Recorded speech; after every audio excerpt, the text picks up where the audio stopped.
दुग्ध विकास विभागाच्या सहाय्यक निबंधकांनी विविध कारणांमुळे अवसायनात काढलेल्या प्राथमिक दूध संस्थांना कोल्हापूर सर्किट बेंचनं मोठा दिलासा दिलाय।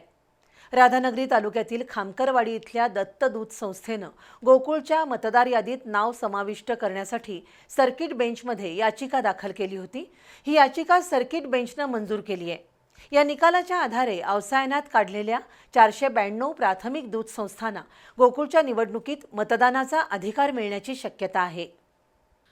गोकुळ दूध संघाची प्रारूप मतदार यादी जाहीर झाली आहे। दररोजचं 50 लिटरपेक्षा कमी दूध संकलन, संचालक मंडळाची निवडणूक मुदतीत न घेणं, ऑडिट नसणं, वार्षिक सभा न घेणं अशा कारणांमुळे सहाय्यक निबंधक कृष्णा ठाकरे यांनी 644 प्राथमिक दूध संस्था अवसायनात काढल्या होत्या। त्यापैकी 573 दूध संस्था गोकुळशी संबंधित आहेत। या संस्था प्रतिनिधींची नावं प्रारूप मतदार यादीत नाहीत। यापैकी 194 दूध संस्थांच्या अवसायनाचा आदेश सर्किट बेंचनं रद्द केलाय।